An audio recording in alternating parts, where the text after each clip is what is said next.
Hello sir, so good to see you. काफ़ी अच्छा लग रहा है आपसे बात करके and congratulation for huge success of Vanvaas. काफ़ी अच्छे अच्छे कमेंट आ रहे हैं ट्रेलर के बाद। जब हमने कमेंट पढ़े थे वो, उसके बाद अब रिव्यू के कमेंट हम पढ़ रहे हैं, लोगों को बहुत पसंद आ रहा है। अभी तक आपको किस तरह के रिस्पॉन्सेज मिले, प्लीज़ उस बारे में बताएं। आपको कैसी लगी? हमें बहुत अच्छी लगी, हमारे देखने वाले हमारे फैमिली को भी बहुत अच्छी लगी। बस वही कमेंट आ रहे हैं, लोग ऐसे ऐसे कमेंट भेज रहे हैं। अभी मेरे को कुछ दतिया से वहाँ से कोई कमेंट आया जो मैंने भी पोस्ट किया। लोग मतलब रो रहे हैं, लोग इतने वहाँ विभोर हो गए हैं। कल मैं बॉम्बे के थिएटर में गया था और मैंने कहा ऑडियंस के साथ रिएक्शन देखूँ, जो हमने बनाया वो राइट है या रॉन्ग है, पब्लिक क्या रिएक्ट करती है। पब्लिक वैसे ही रिएक्ट करती रही और जब बाद में पब्लिक को पता लगा मैं तो तभी वो ऐसे ऐसे लिपट गए। एक बुजुर्ग आदमी तो आया, एकदम तेज़ी से चल के एकदम सीट पे बैठा था, चौथी पाँचवीं सीट पे गई। उसने मुझे देखा और वो एकदम ऐसे जैसे लोगों को धक्का देता हुआ मेरे पास आया और आके एकदम लिपट गया, एकदम रो पड़ा। तो मतलब ये जो फिल्म है ना, लोगों के वो जो है मन को गुदगुदा रही है। कोई उनकी चीज़ है जिसको वो टच कर रही है। तो 20-22 साल में ऐसी एक पिक्चर आती है जी। तो बहुत अच्छा रिस्पॉन्स है, बहुत पब्लिक को बहुत पसंद आ रही है और इससे मान सम्मान प्यार बहुत मिल रहा है। इतने मैसेज, इतने फ़ोन, इतने DM आ रहे हैं कि I am overwhelmed. I must say thanks everyone जो इस पिक्चर को पसंद कर रहे हैं, जो प्यार कर रहे हैं। बस आप लोगों से यही अनुरोध है कि थोड़ी सी ये मेरी पिक्चरों से आप एक्शन एक्सपेक्ट करते हैं, एक्शन नहीं है, पारिवारिक फिल्म है और इसीलिए थोड़ा सा जरा भर भर के परिवार को साथ लेके आओ और पिक्चर देखो। सर, एक चीज़ जानना चाहेंगे कि वनवास की शुरुआत कहाँ से हुई, क्योंकि लोगों ने ये स्टोरी काफ़ी देखी कि बच्चे का मेला में खो जाना, पर इसमें कुछ अलग देखने को मिला है, अलग प्यार देखने को मिला है, अलग चीज़ सीखने को मिली है। उस बारे में सर देखिए क्या है कि बहुत सी घटनाएं हमने जीवन में देखी हैं, बहुत सी। आज ही मैं एक घटना पढ़ रहा था, आज ही आया, आज तक के किसी चैनल पे आया कि जिसमें कि एक लड़के ने अपनी बूढ़ी माँ को बंद कर दिया बाथरूम में और भूखा मार दिया। कितनी हृदय विदारक घटना। मतलब कैसे लोग हैं, सालों को कत्ल कर दो, क्या करूँ समझ नहीं आता। ऐसी हमने घटना सुनी थी कि एक बार अखबार में खबर पड़ी कि एक बंदा अमेरिका से आया अपनी बीवी के साथ और उसके पिता की डेथ हो गई थी। वो घर आया, माँ को बोला माँ साथ चलो, बाप का पैतृक घर बिकवा दिया, पैसे अपने अकाउंट में ले लिए, माँ को लेके एयरपोर्ट पहुँचा और माँ को 2 मिनट बिठाया, बोले हम आते हैं। उसके बाद कभी वापस नहीं आया। तो ऐसी हृदय विदारक घटना घट के कुंभ आ रहा है, लाखों हज़ारों कितने लोग एबेंडेंट होंगे बनारस में।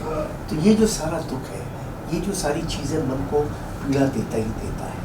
गदर 2 ने भगवान ने इतना कुछ दे दिया, ऑडियंस ने इतना कुछ प्यार दिया, तो मन में आया कि समाज के लिए भी हमारा कोई कर्तव्य है। तो बेसिकली ये जो फिल्म मैंने बनाई है, ये फिल्म समाज के लिए जो एक ऐसे डायरेक्टर, मेरा कोई नैतिक कर्तव्य है कि कोई कथा, कोई कहानी में कॉमर्शियल एक्शन मारधाड़ ये तो सभी कर रहे हैं, मैं फिर आगे करते ही आया हूँ, लेकिन एज ए फिल्मकार कोई मेरी जिम्मेदारी है कि नहीं सोसाइटी के लिए।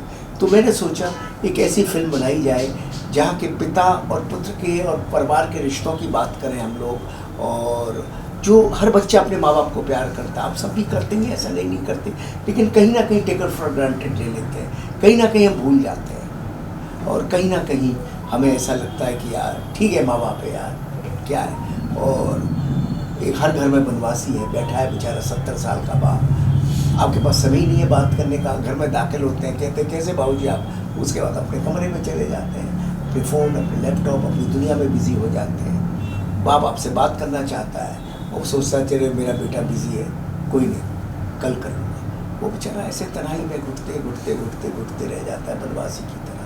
तो ये सब चीज़ें हमने रियल लाइफ में देखी है। तो इन्हीं सब चीज़ों ने हमें प्रेरणा दी इस फिल्म को बनाने की कि एक फिल्म बनाई जाए और जो थोड़ी बहुत धूल जो छट गई रिश्तों के ऊपर जो पड़ गई है, वक्त की, काम की, काज की, व्यस्तता की, वो थोड़ी सी छटे और आदमी पिता और माँ को थोड़ा सा वक्त दे, जैसे कि जब वो छोटा था उसके माता पिता ने उसे दिया। लास्ट में, इस फिल्म के लास्ट में हम लिखते हैं, आप लोगों ने फिल्म देखी हुई थे, go and hug your parents. Theatre में लोग हग करते हैं एक दूसरे को, ऐसा हो रहा है। उठते माँ बेटे को एक दूसरे को देखते, अचानक उससे लिपट जाते हैं, ऐसा फील आ रहा है। बिल्कुल सर, काफ़ी अच्छा लगा। और आपने जो रियल इंसिडेंट की बात की, फिल्म में एक लाइन कही गई है जो मुझे काफ़ी ज़्यादा टच की कि 2.5 लाख खर्च के जो हमने डैडी का डेथ सर्टिफिकेट बनाया, हमारे लिए यही डैडी। ऐसे रियल लाइफ में भी काफ़ी होते ही प्रॉपर्टियों के ऐसे झगड़े झंझट होते हैं। अरे साले कहाँ लेके जाके बोलता है ना उत्कर्ष का वीरू कैरेक्टर कि कौड़ियों में तुमने अपना कौड़ियों के बदले तुमने खजाना खो दिया, बोलते ही है ना। तो ये सब है, आप तो खजाने ही है, खजाने से ज़्यादा है। हाँ जी, आपका भी कोई सवाल है? इवन कहना चाहूँगी कि इसके पहले जो ऐसे पेरेंट्स और बच्चों पे मूवी बनी थी वो बागबान थी जी, जो सबके दिलों को छुई थी। और आप ये जो वनवास लेकर आए हो, ये भी एक ऐसा ही स्टोरी है जो कि आज की जनरेशन फॉलो कर रही है। उसके बारे में क्या कुछ कहना चाहेंगे? जब आप स्क्रिप्ट लिख रहे थे, जैसे मैं तो बहुत, जब मुझे लोग इससे बागवान से कंपेयर करते हैं या बागवान के समक्ष खड़ा करते हैं तो आई फील वेरी प्राउड, क्योंकि बी आर चोपड़ा साहब के साथ मैं असिस्टेंट था, उनसे मैंने सीखा था पति पत्नी वो बर्निंग ट्रेन, जो भी थोड़ा बहुत जो काम आता है मुझे उनकी वजह से ही आता है। तो आज उनकी पिक्चर से जब कोई मेरे को तुलना करता है, तुलना तो बहुत बड़ी चीज़ है, वो तो बहुत ग्रेट डायरेक्टर थे, उनकी पिक्चर से मेरी तुलना हो भी नहीं सकती, मगर थोड़ा उसके समकक्ष हल्का सा भी रखते हैं तो आई फील प्राउड। अवतार, राजेश खन्ना साहब की ये सब 20-20 साल में एक पिक्चर आती है, ये आ गई और लोग बनाते नहीं हैं। लोगों को लगता है कि भाई हम बनाएंगे, पब्लिक घुसेगी नहीं घुसेगी, ये है सवाल है, पब्लिक घुसेगी नहीं घुसेगी ये सवाल रहता है। लेकिन भाई एज ए डायरेक्टर कोई नैतिक जिम्मेदारी होती है समाज के प्रति, वो हमने निभाई है। और बस अब मैं पब्लिक से ये कहना चाहता हूँ आप लोगों के माध्यम से कि भाई पब्लिक भी अपनी नैतिक जिम्मेदारी निभाए। इस फिल्म में एंटरटेनमेंट के साथ साथ वो जो इमोशन का जो फील मिलेगा ना, आपके दिल आपके हृदय रुंध जाएगा। तो आप इस पिक्चर को देखें और इसमें ये फिल्म नहीं एक मिशन है, इस मिशन को आगे बढ़ाएं। और ये संदेशा कि गो हग योर पेरेंट्स, आप पिता सर्वोपर है, पिता के ऊपर कोई नहीं, माँ के ऊपर कोई नहीं, सारे ये आप जानते तो हैं, लेकिन क्या कहना पड़ता है, बार बार कहना पड़ता है। जब तक एक बात को आप 10 दफ़े कहते नहीं हो, आज का टाइम है उसको समझ नहीं आता, समझे ना। तो ये संदेशा मैं कहना चाहता हूँ ताकि लोगों में एक जो वनवास जो दिलों में छा गया है वो छटे और प्यार की धारा फिर से परिवार में बढ़े।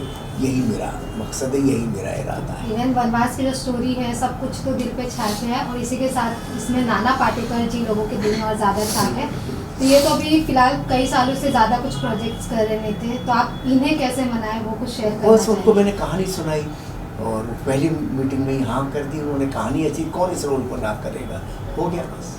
कुछ उनके साथ मेमोरीज बताना चाहेंगे? बहुत सारी मेमोरीज हैं, बहुत मेहनत करते हैं, बहुत काम करते हैं और रात को पूरा तैयारी कर लेते हैं, सुबह शूटिंग में उनके साथ टाइम नहीं लगता, फिर यूनिट में सबको प्यार से खाना खिलाते हैं, बहुत बड़ा इंसान है।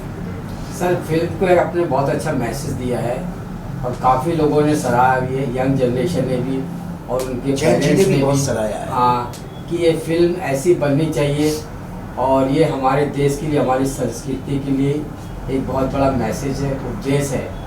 तो ऐसी फिल्में टैक्स फ्री होना चाहिए, इसके लिए क्या मैसेज देना चाहिए? भाई बिल्कुल होनी चाहिए। अभी तो हमने कहीं कोशिश नहीं की है, लेकिन अब आज सोमवार हुआ है, अब बात करेंगे, देखेंगे, होनी तो चाहिए। ये फिल्म टैक्स फ्री डिजर्व करती है, ये बात तो आप मीडिया को बोलनी चाहिए, मैं क्या बोलूँ। जैसे हमने देखी साबरमती रिपोर्ट्स के लिए एकता कपूर जी, विक्रांत मैसी जी हर जगह हर सीएम से जाके, प्रधानमंत्री जी से जाके अनुरोध कर रहे थे टैक्स फ्री के। आपकी तरफ से हम आगे क्या देखने को मिलेंगे? अभी मैंने कुछ सोचा नहीं है, आप लोगों ने आइडिया दिया है, मैं भी सोचता हूँ। आपने इसमें जिस तरह से बच्चे और पेरेंट्स की अटूट प्यार को दर्शाया है, आपसे जानना चाहेंगे कि उत्कर्ष जी को आपने कौन सी एक सीख दी, एक कौन सी चीज़ समझाई इंडस्ट्री में आने से पहले? मैंने उससे यही समझाया कि भाई तू अपने करैक्टर पे ध्यान दे, जो वो करता ही था वो घर में भी किया, और कुछ मत सोच दूसरे क्या कर रहे हैं, दूसरे अपना करैक्टर निभा रहे हैं और तू अपने करैक्टर पे ध्यान दे, तू अपने करैक्टर को राइटली निभा। बस यही उसको सिखाया और यही वो अमेरिका में सीख के आया और यही वो करता है। इसी के साथ अभी वनवास तो हो गया, लेकिन आगे भी आपके कई सारे प्रोजेक्ट्स आ रहे हैं जिसका लोगों को बेसब्री से वनवास के बाद की बात हम जनवरी में करेंगे, ये साल के अंत तक वनवास। लोगों के लिए सरप्राइज कुछ हिंट देना चाहेंगे आप? अभी कुछ नहीं हिंट देंगे, आगे देंगे ना। New year wish. मैं बस अंत में आप सबको नव वर्ष की, आने वाले वर्ष की शुभकामनाएं देना चाहूँगा। 2025 आपका बहुत ही सुंदर रहे और आप लोग अपने परिवार और अपने माता पिता और अपने बच्चों के साथ ऐसे एकदम गले लगा के रहे, हक देम, बस उनको एकदम चुटा के जकड़ के रहें, इतना प्यार आप लोगों में रहे, बस यही मैं कहना चाहूँगा। Thank you so much. Thank you. Thank you.